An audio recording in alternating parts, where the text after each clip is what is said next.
Michael Jacobson, CEO of Ayima. First out, tell us about Ayima.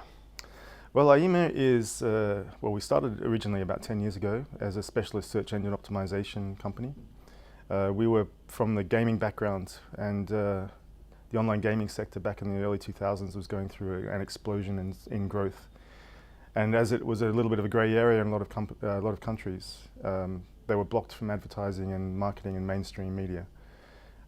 Consequently, gaming companies invested a lot in alternative marketing strategies online, which includes search and pop-ups, pop-unders, all the annoying things that you see. Were often pioneered by both the gaming industry and the porn industry. But in particular, search engine optimization was a growing thing with the explosion in the size of Google. Now Google dominates the search market in most countries around the world. And that brings search engine optimization to become a very important factor, especially for companies that can no longer access mainstream media. And roughly 80% of your revenues last year came from search engine optimization. But your service offering has expanded. What's your service offering now? That's true. So the problem with search engine optimization is we're 100% dependent on Google. It's very difficult to run a business and be completely secure in that business, knowing that you're dependent on the changes that one other company makes. So we decided to diversify into all aspects of digital marketing. In particular, the biggest growth now is in social media. So as everyone is aware from the news, there is a few social media companies that are dominating the online media sector, including Facebook and Instagram. So these are now the biggest growth areas for us. Facebook took quite a while to actually grow to become a profitable advertising company, but now it most definitely is. In fact, it's a monster. And most companies now are aware of this and are advertising quite openly on Facebook. And it's becoming quite a profitable channel. So this is where our biggest area of growth is probably Facebook and Instagram advertising. But we're also doing paid search on Google. It's not quite as difficult and as interesting for us as search engine optimization is, but it's definitely a growing area, and it's the biggest market in online advertising. And the other aspects of digital, which are including content marketing and such things. But also we're looking for diversification in our product offering away from things that are dependent on big advertising platforms. So of course we do Facebook, but that's also dependent on a big platform like Facebook. So we have Facebook and Google now as our biggest dependencies. We're looking for tech solutions that will help other people in the digital marketing sector like us to optimize their sites, to develop their sites, and will give us a different kind of revenue stream that avoids going through those dependencies. Well, talk about your customers. Could you explain a typical customer for you? Yeah, I mean, we tend to work with very big companies. So as a consultancy, we're working with the biggest brands in the world, such as British Airways, Verizon, O2. These are our typical clients at the moment, and it have been ever since our earliest days in the gaming industry. They're typically big companies that are struggling to compete online with their smaller, more nimble upstart competitors, I suppose. Surprising as it may seem, there's a lot of tech-based companies out there, especially in the telco industries and e-commerce, that really are struggling with the e-commerce world. And it's our goal to get them to help to compete on those platforms. So yeah, we work with huge global brands typically, but that doesn't mean that's exclusive. So on the media side, the paid media side and the paid social side, we work with anyone who can afford to spend on Facebook. And a typical campaign would start at about 5,000 euros, something like that. An average client would be considerably bigger though.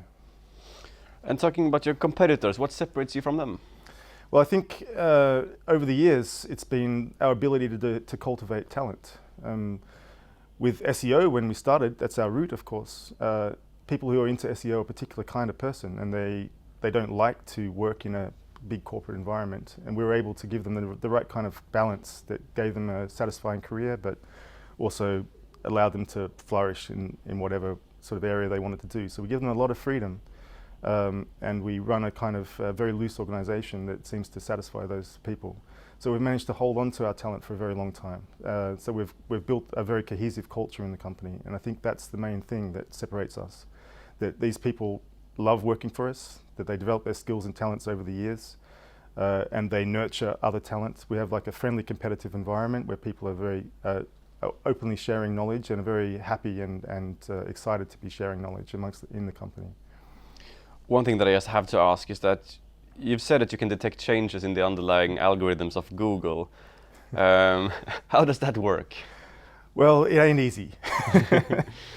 So Google is constantly tweaking and changing things, and it's become such a complicated system that they have a different algorithm for every sector, in every country, with every language. And it changes seasonally, no doubt. It changes for a lot of reasons constantly.